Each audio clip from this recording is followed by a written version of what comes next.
not Kyler Murray, and this team depends on Kyler Murray. When you saw him walking a little bit, it looks like his hamstring a little bit, so that helps ease the burden of you worried it could be something significant. I haven't talked to anyone there, but just kind of the way he looks and walks, look like a little hamstring. But if the Arizona Cardinals position themselves to allow the Chicago Bears to be in the playoffs, I mean, goodness gracious, that would be a turn of events. Mitch Trubisky's benched, then he comes back, and then down there in the playoffs, and then he goes out and does what he does not usually do, which is win games. So it's just going to be a big old mess, and there's going to be some upset fans either way it goes. Yeah, Steve, listen, I don't know how you have the Niners, who haven't been in Santa Clara or in California for the last, month, come in and beat you at home. Right. And to me, I don't know, maybe it's the Niners are just more competitive.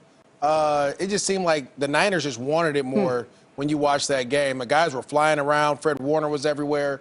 Jason Verrett is locked up on Hopkins. You have Witherspoon, who's been kind of an outcast and come back in. He's making plays and getting interceptions. It just seemed like they were off today. It just wasn't the Arizona Cardinals that we were used to seeing. But late in the year, this time of the year, and again, I know, on Instagram and Twitter, people are going to be on my line. I only went to the playoffs once, so I don't know how it is as much as Steve and Irv over here, but you got to play your best ball in December.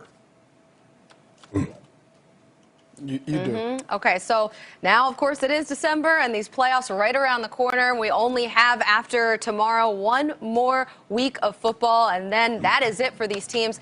Obviously, in the AFC, it is a very close race as well for the AFC wildcard. The Dolphins have that final spot right now, but there's a very slim margin of error there. They have the same record as the Ravens at 9-5, but the tiebreaker puts them over the top with a better conference record. The Raiders at 7-7, they need to win out and get substantial help to get in at this point.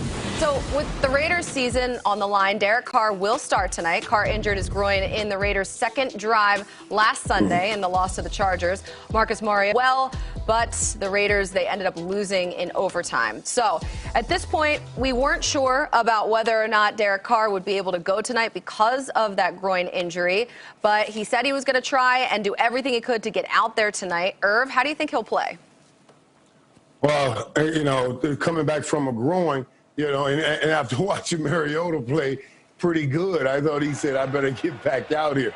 But listen, they need Derek Carr. If the Raiders are going to do anything, they need Derek Carr to play the way he played in that first game against the Chiefs. That's their ceiling right there. We've seen a few games of their floor this year, so they need him playing back towards that kind of way, being able to make plays downfield, and especially on this defense who can get to you and then turn the ball over on the back end. We've seen it happen time and time again. So Carr is back up and running in the lineup tonight against this aggressive Dolphins defense, Irv. For more on what to expect tonight, let's send it out to the two gents on the call, Joe Davis and Kurt Warner. Brand new Allegiant Stadium in Las Vegas, the site for this big matchup on NFL Network with the Hall of Famer Kurt Warner. I'm Joe Davis.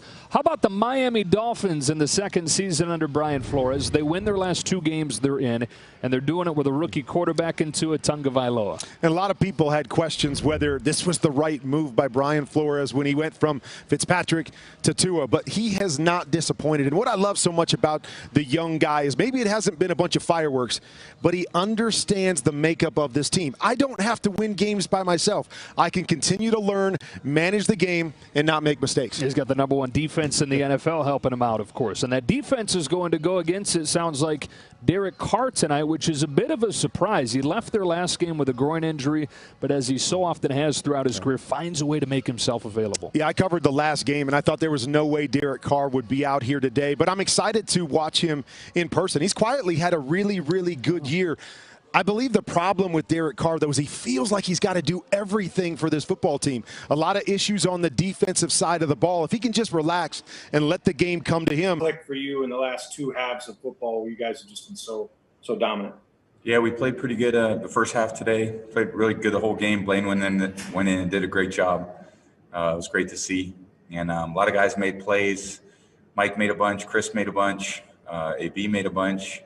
Tyler made one, Keyshawn made some, Leonard did. So it's just a great effort by the whole team, and just happy for all of us to win the game. And it's great to be 10-5. We were 8-5.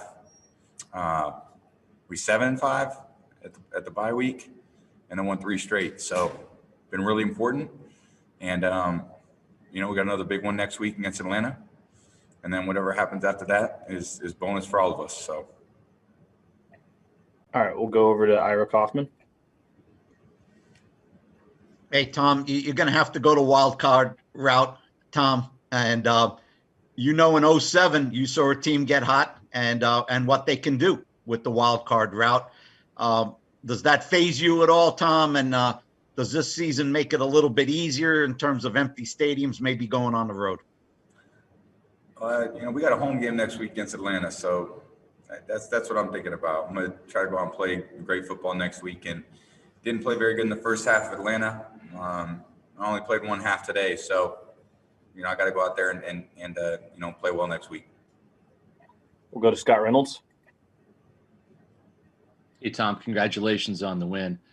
A lot of your Patriots teammates were accustomed to making the playoffs during your time there. This is the first playoff trip for most of the Buccaneers, especially some old Buccaneers like Levante David and Will Golston. Do you have an appreciation for what those guys are feeling right now? Yeah, I'm happy for, certainly just happy we won the game. And, we're 10-5, and I know that gets us a spot. But I think there's still, a big week ahead of us for preparation and improving as a team. And, we're playing better, playing more, just consistently.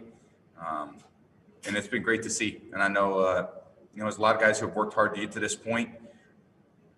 10 wins gets you something this year in the NFL. It gets you a spot in the playoffs.